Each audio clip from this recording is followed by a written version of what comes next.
Hello friends, very good morning. Welcome to the Hindu editorial analysis.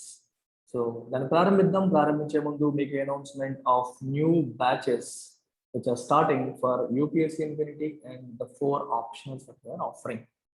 All courses come with lifetime validity. మీకు ఎటువంటి further questions ఉన్నా సరే మీరు మేడంకి call చేయండి, నెంబర్కి కాల్ చేయండి, మన వెబ్సైట్ విజిట్ చేయండి. మీరు డెమో అని చెప్పి టైప్ చేయండి. సెర్చ్ బాక్స్లో మీరు టైప్ డెమో, వెబ్సైట్లో డెమో అని టైప్ చేస్తే మీకు డిఫరెంట్ డెమో కోర్సెస్ వస్తాయి.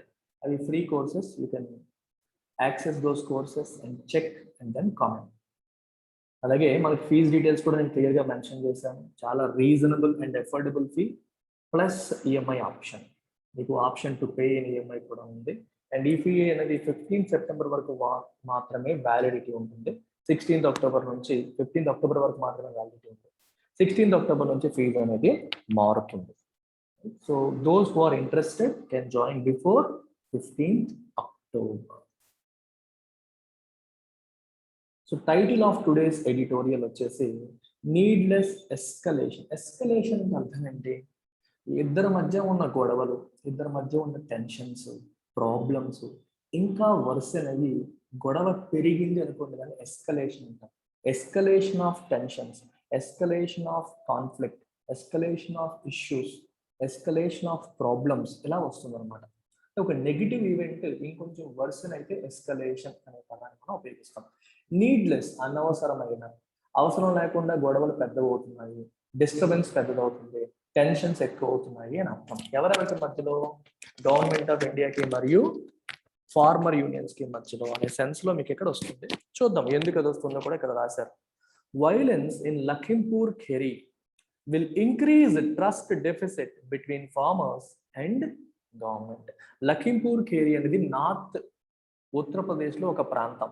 అక్కడ ఒక వైలెంట్ ఈవెంట్ అనేది జరిగింది. దీనివల్ల ఏమవుతుందంటే ఆల్రెడీ గవర్నమెంట్ కి ఫార్మర్స్ కి మధ్యలో ట్రస్ట్ డెఫిసిట్ ఉంది. అంటే నమ్మకం అనేది ఇనఫ్ లేదు, కొరత ఉంది. So there is not enough confidence, not enough trust between farmers and, అంటే ప్రభుత్వాన్ని రైతులు పూర్తి స్థాయిలో నమ్మేలా లేరు. ప్రభుత్వం ఇంతకుముందు చేసిన కొన్ని యాక్షన్స్ వల్ల కావచ్చు, వాళ్ళ యొక్క యాటిట్యూడ్ వల్ల కావచ్చు, ఫార్మర్స్ వాళ్ళు నమ్మేలాగా ప్రభుత్వం యొక్క యాక్షన్స్ లేకపోవడం వల్ల ట్రస్ట్ డెఫిసిట్. అంటే ప్రభుత్వం ఈరోజు ఏదైనా మాట ఇస్తున్నా సరే ఫార్మర్స్ నమ్మట్లేదు, అది పరిస్థితి. ఆ నమ్మకపోవడం అనేది ఇంకా పెరుగుతుంది అని చెప్పి రాశారు. The deaths of 8 people, 4 of whom were mowed down by a vehicle that was part of the convoy of Union Minister of State for Home Affairs and BJP MP Ajay Kumar Mishra in Lakhimpur Kheri in north central Uttar Pradesh marks an escalation of violence in a movement that has tried to remain peaceful. 8 మంది చనిపోయారు. ఇందులో 4 మన central minister of state, basically అంటే సహాయ మంత్రి ఆయన యొక్క convoy చేతి తొక్కించబడ్డారు. అంటే వాళ్ళు కావాలని చేశారని అనట్లేదు. They were mowed down by a vehicle that was part of the convoy of Union Minister of State for Home Affairs and BJP MP Ajay Kumar Mishra. So దీనివల్ల ఏమైంది? It marks an escalation of violence in a movement that has tried to remain peaceful. దీనివల్ల violence అనేది ఉధృతమైంది, ఇంకా పెరిగింది. ఇటువంటి moment లో ఇప్పటి వరకు పీస్ఫుల్ గా నడిచిన ఈ ఉద్యమంలో వైలెన్స్ అనేది వచ్చింది, అది కూడా పెరగడానికి దారితీసింది. While the agitators and the BJP have traded charges on who is responsible, the incident has also worsened chances of rapprochement between the farmers protesting against farm laws introduced last year and the union government. Agitators అంటే నిరసనకారులు, agitation అంటే నిరసన. ఎవరైతే నిరసన వ్యక్తపరుస్తున్నారో వీళ్ళు మరియు BJP వాళ్ళు have traded charges అంటే ఆరోపణలు.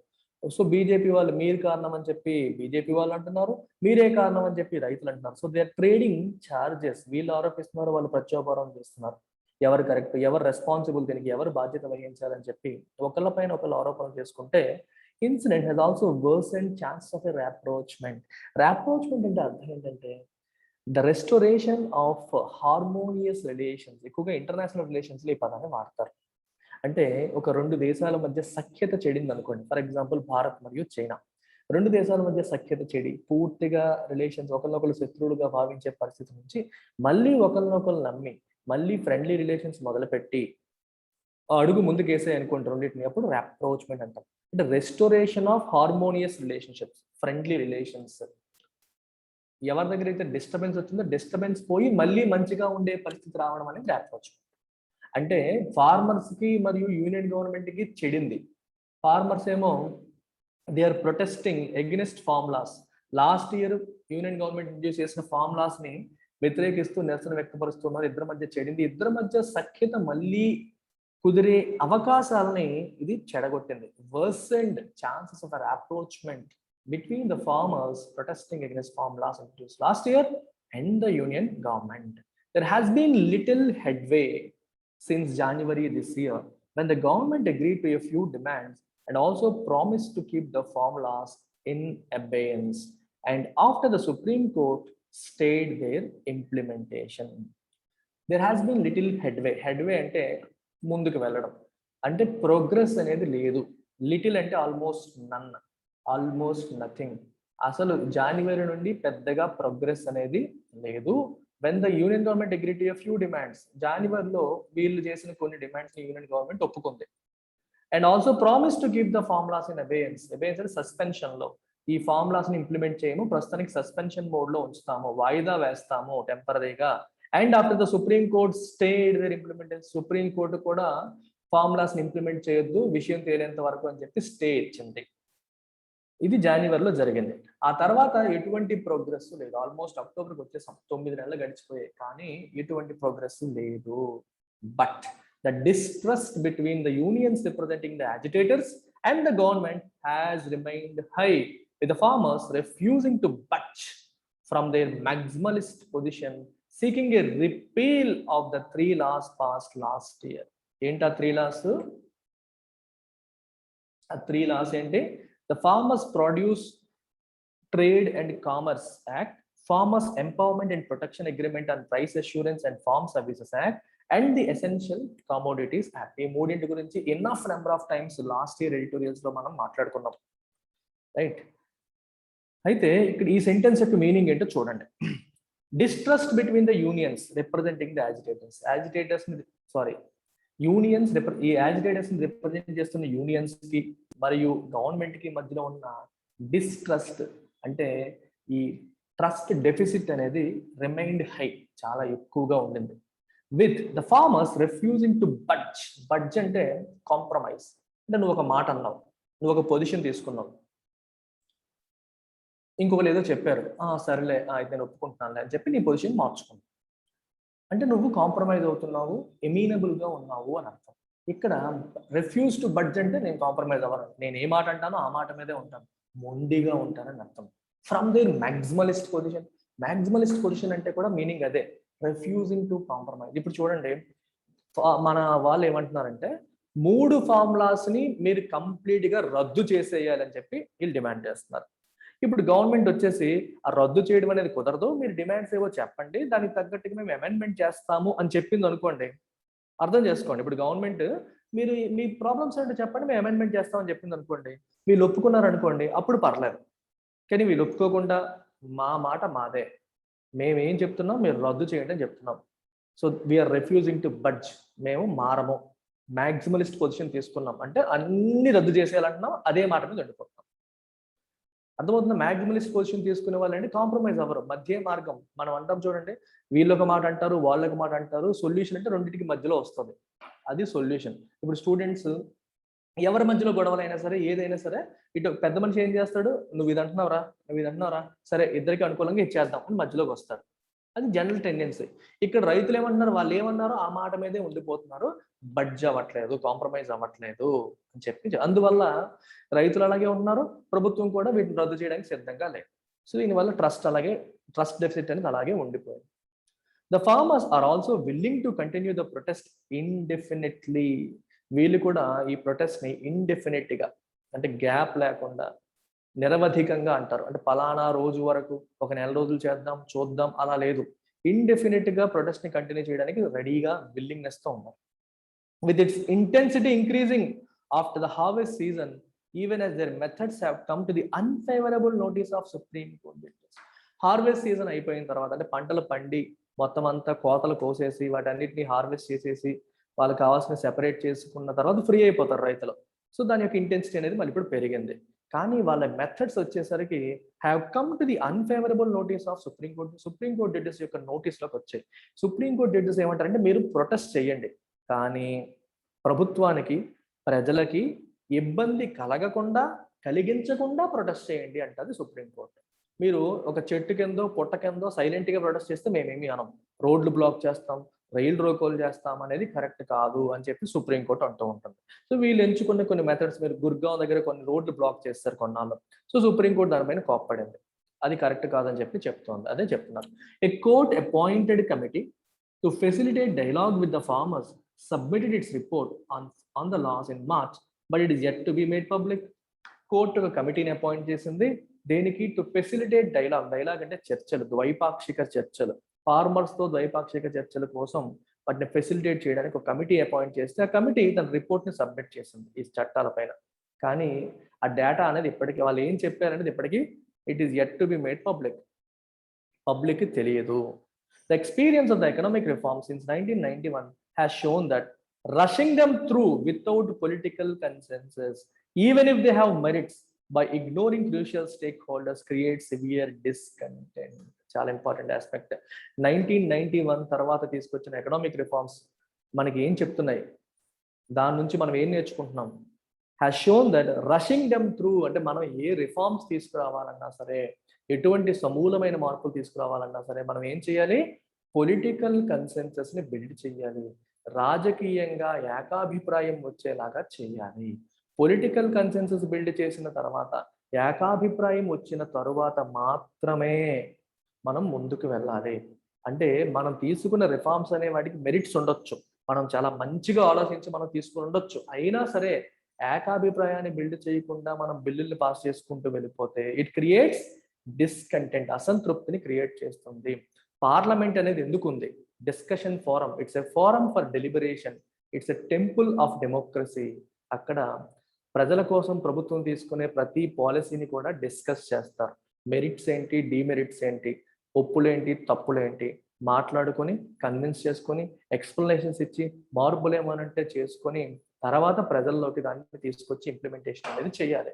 అలా చేయకుండా if you rush all these reforms without building consensus, it will create a huge discontent. గుర్తుపెట్టుకోండి, government is responsible to, is accountable to people. ఏ రకంగా ప్రజలకి జవాబుదారీగా ఉంటుంది? Via parliament. ప్రజల తరపున ప్రజల చేత ఎన్నుకోబడ్డ ప్రజా ప్రతినిధులు ప్రభుత్వాన్ని ప్రశ్నిస్తారు. ప్రభుత్వాన్ని వీళ్ళు ప్రశ్నించినప్పుడు ఆ ప్రశ్నలకి సరైన సమాధానాలు ఇచ్చి ఎక్స్ప్లెనేషన్ ఇచ్చి వాళ్ళందరినీ కన్విన్స్ చేయాల్సిన బాధ్యత ప్రభుత్వం పైన ఉంటుంది. అది చేయకుండా if you rush the process ని స్పీడప్ చేసి రష్ చేస్తారనుకోండి, ఇట్ లీడ్స్ టు డిస్కంటెంట్, అసంతృప్తికి దారితీస్తుంది. Farming in much of India has largely been dependent on state subsidies, procurement and support pricing, and any sudden change in these inputs may jolt the sector which has been prone to crisis in the last few decades, even if the government claims that liberalizing the farm sector will enhance agricultural incomes. India lo farming sector is characterized by certain things. ఒకటి subsidies. Government వీళ్ళకి fertilisers పైన subsidy ఇస్తుంది, విత్తనాల పైన subsidy ఇస్తుంది, అంటే input cost ని తగ్గిస్తుంది. సబ్సిడీ ఇవ్వడం అంటే అర్థం ఏంటి? ₹1,00,000 పెట్టుబడి అయింది అనుకోండి, గవర్నమెంట్ 40% సబ్సిడీ ఇచ్చిందంటే 40,000 ఖర్చు గవర్నమెంట్ భరించింది అని అర్థం. తర్వాత ప్రొక్యూర్మెంట్ అంటే ప్రజలు పండించిన పంటని ప్రభుత్వమే ప్రొక్యూర్ చేస్తుంది. ఎలాగా? Agricultural produce marketing committees, APMCs ఉంటాయి. ఈ ఏపీఎంసీస్ ద్వారా FCI, food corporation of India వాళ్ళు మినిమం సపోర్ట్ ప్రైస్ పే చేసి రైతుల దగ్గర నుంచి పండించే పంటని ప్రొక్యూర్ చేస్తూ ఉంటారు. అండ్ సపోర్ట్ ప్రైసింగ్, ఇవన్నీ కూడా మనకి చాలా కామన్ అనమాట మన దేశంలో. దట్ టు నార్త్ ఇండియాలో, ఎస్పెషల్లీ పంజాబ్, హర్యానా, నార్థన్ యూపీలో ఇంకా ఎక్కువగా కామన్. ఈ రాష్ట్రాల్లో ఏం చేస్తారంటే ఇంకా ఎక్కువగా ఈ మినిమం సపోర్ట్ ప్రైసింగ్ ని వీటన్నిటిని వాడడం అనేది జరుగుతూ ఉంటుంది అనమాట. అందుకని any sudden change in these inputs, వీటిలో ఏమైనా మార్పులు సడన్ గా తీసుకొస్తే may jolt the sector, farming sector కి ఒక్కసారిగా కుదిపేసినట్టు. జోల్టింగ్ అంటే కుదిపేయడం, సెక్టర్ ని కుదిపేసే అవకాశం అనేది ఉంటుంది.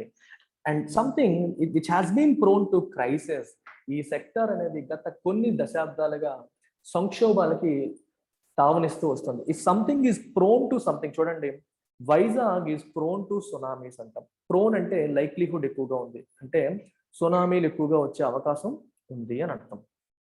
అలాగే మనకి slum areas are prone to malaria or infectious diseases, వాటిలో ఇన్ఫెక్షియస్ డిసీజెస్ వచ్చే అవకాశాలు ఎక్కువగా ఉంటాయి. అలాగే ఈ అగ్రికల్చర్ సెక్టర్ కూడా has been prone to crisis, సంక్షోభాలకి నెలవైపోయింది. సంక్షోభాలు చాలా ఎక్కువగా వచ్చే పరిస్థితికి, అంటే ఎప్పుడు పడితే అప్పుడు ప్రాబ్లమ్స్ అవి వస్తూనే ఉన్నాయి. Even if the government claims that liberalising the farm sector will enhance agriculture income. Government ఏమంటుంది, ఫార్మ్ సెక్టర్ని లిబరలైజ్ చేసి ఈ చట్టాలను తీసుకురావడం వల్ల వాళ్ళ ఇన్కమ్స్ పెరుగుతాయని చెప్తుంది. అయినప్పటికీ కూడా పూర్తి స్థాయిలో వాళ్ళకి నమ్మకాన్ని కలిగించకుండా మీరు చట్టాలని, if you rush them through, నమ్మకాన్ని కలిగించకుండా చట్టాలను పాస్ చేసేటప్పుడు ఇలాంటి ప్రాబ్లమ్స్ అనేవి వస్తాయి. ఈ పర్టికులర్ ఇన్సిడెంట్ అనేది నాకు చాలా క్లాసెస్లో చాలా ఎక్కువగా వాడాను. మీరు కేర్ఫుల్గా అబ్జర్వ్ చేయండి. ఇన్ గవర్నెన్స్, యూపీఎస్సీ ఆస్పిరెంట్స్ మీకోసం ఇదంతా, గవర్నెన్స్ తీసుకోండి, లేదా పబాడ్ తీసుకోండి, లేదా మీరు ఎథిక్స్లో కూడా దీన్ని ఉపయోగించవచ్చు. అంటే ప్రజలలో నమ్మకాన్ని కలిగించకుండా, డెమోక్రాటిక్ ప్రాసెసెస్ని ఫాలో అవ్వకుండా, ప్రొసీజర్స్ని పద్ధతి ప్రకారం వెళ్ళకుండా, మనకున్న బలాన్ని ఉపయోగించి if you rush something through it will lead to lot of issues. ఇప్పుడు సంవత్సరం అయిపోయింది కానీ గవర్నమెంట్ వీటిని ఇంప్లిమెంట్ చేయలేకపోతుంది. ఇదే పని గవర్నమెంట్ చట్టాన్ని తీసుకొచ్చే ముందే ప్రజల ముందు పెట్టి, ఫార్మర్ యూనియన్స్ ముందు పెట్టి, లేదా పార్లమెంట్లో డిస్కషన్ చేసి, నాకేముంది, నాకు మెజారిటీ ఉంది, నేను వాయిస్ ఓటు, మూజువాణి ఓటుతో ఓటు గెలిపించేసుకుని ప్రతిపక్షాలు వాకౌట్ చేసినప్పుడు బిల్లు పాస్ చేసుకుని లాగించేశారు. ఇలా ఈ ఫోర్సిబుల్గా చేయకుండా అప్పుడే ఓపిక్గా గవర్నమెంట్ చేస్తుంటే ఇంత వ్యతిరేకత వచ్చేది కాదు, ఇన్ని సమ్మెలు జరిగేవి కాదు. మీరు తీసుకొచ్చిన తర్వాత కూడా 1 year పాటు దాన్ని ఇంప్లిమెంట్ చేయలేని పరిస్థితిలో ఉండే పరిస్థితి కూడా వచ్చేది కాదు. అది ప్రాబ్లం అన్నమాట. It is true that protesting farmer unions are concentrated in Punjab, Haryana and Western UP, where the involvement of the state in agricultural procurement, awareness of minimum support prices and presence of mandis is more robust. ఇందాక చెప్పాను, Punjab, Haryana, western యూపీలో ఈ unions అనేవి ఎక్కువగా concentrate అయ్యాయి. ఇక్కడ state involvement, agriculture ప్రొక్యూర్మెంట్లో state involvement అనేది చాలా ఎక్కువ ఉంది. మినిమం సపోర్ట్ ప్రైసెస్ పైన అవగాహన చాలా ఎక్కువగా ఉంది. అలాగే మండీస్ కూడా ఎక్కువగా ఉన్నాయి, వాటి మీద అవగాహన ఉంది. సో చాలా రోబస్ట్ ఉంది. వీటి ప్రభుత్వం యొక్క సర్వీసెస్ ని వీళ్ళు ఎక్కువగా వాడతారు. మన సౌత్ ఇండియాలో మార్కెట్లో అమ్మేస్తూ ఉంటారు, ప్రభుత్వం దగ్గరే అమ్మాలని కూడా పెద్ద ఫాలో అవ్వరు. But it is also true that institutional redress mechanisms to take into account farmers' concerns have not been put in place. గుర్తుపెట్టుకోండి, అంటే దేశం అంతా ఇది లేదు, 3 రాష్ట్రాల్లోనే కాన్సన్ట్రేట్ అయ్యింది అనే ఆస్పెక్ట్ ఇక్కడ చెప్తున్నాం. బాగానే ఉంది. అయితే at the same time it is also true, ఈ విషయం కూడా కరెక్ట్. ఏంటది? Institutional redress mechanisms. ఇన్స్టిట్యూషనల్ అంటే ఒక సంస్థాగతంగా ప్రభుత్వం, రిడ్రెస్ అంటే ఒక ప్రాబ్లమ్ని రిజాల్వ్ చేసే ప్రయత్నం. రిడ్రెస్ అంటే టు రిజాల్వ్ ఏ ప్రాబ్లం, అంటే ఫార్మర్స్ యొక్క కన్సర్న్స్, ఆందోళనలు, ప్రాబ్లమ్స్, పెయిన్ని రిజాల్వ్ చేయడానికి ప్రభుత్వ పరంగా సంస్థాగతంగా ఎటువంటి యాక్షన్స్ తీసుకోలేదు, ఎటువంటి రిజాల్వ్ చేసే ప్రయత్నం జరగలేదు అనేది కూడా వాస్తవమే. అవి కూడా they have not been put in place. After all, the laws were passed, were passed without sufficient deliberation through parliamentary committees and public hearings, even as the bills were rushed by voice votes in the upper house of the parliament. ఇది కూడా మనం మాట్లాడుకున్నాం. The laws were passed without sufficient deliberation. Deliberation అంటే చర్చ. Parliamentary కమిటీల ద్వారా sufficient deliberation మీకు ఏంటంటే కొన్ని బిల్స్ పార్లమెంటరీ కమిటీలకు అప్పచెప్తారు. అంటే బిల్ యొక్క కాపీని పార్లమెంటరీ కమిటీకి అప్పచెప్తే వాళ్ళు బిల్లు మొత్తం స్టడీ చేసి దానిపైన రిపోర్ట్ ఇస్తారు. అలా సఫిషియెంట్గా జరగలేదు. పబ్లిక్ హీరింగ్స్, ప్రజా వేదికలపైన చర్చలు జరగలేదు. రెండవది మూజువాణి ఓటు, వాయిస్ ఓటుతో upper house of the parliament లో రష్ చేసేసారు అని చెప్తున్నారు. This is no doubt is the reason for the lingering trust deficit. Lingering అంటే something that continues to exist.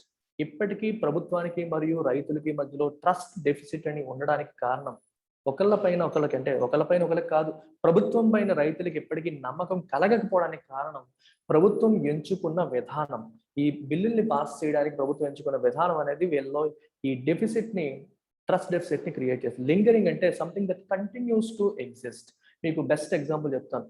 Lingering అంటే ఏదో మనం చూసాం, అది ఇంకా మనకి గుర్తొస్తుంది, అర్థమవుతుంది, కంటిన్యూ అవుతుంది. మనం ఎక్కడికో ఒక బ్యూటిఫుల్ ప్లేస్కి వెళ్ళాం, చాలా అందమైన ప్రదేశాలు చూసాం, తిరిగి వచ్చిన తర్వాత కూడా those images continue to linger, అంటే ఇంకా నా మదిలో మెదలాడుతున్నాయి అంటాం. అలా అనమాట, ఇప్పటికీ అది రన్ అవుతుంది అని మీనింగ్.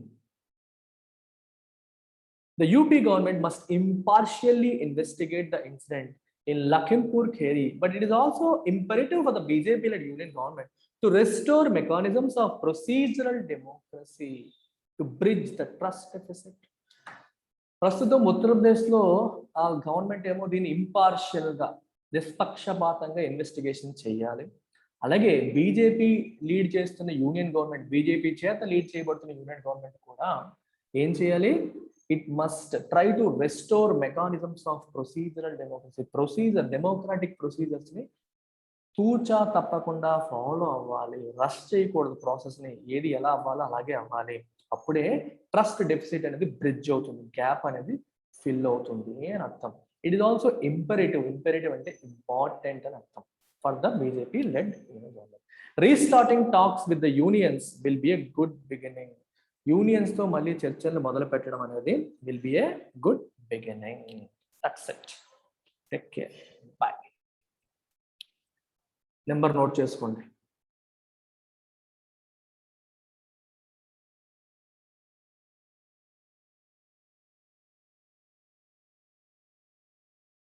Bye-bye.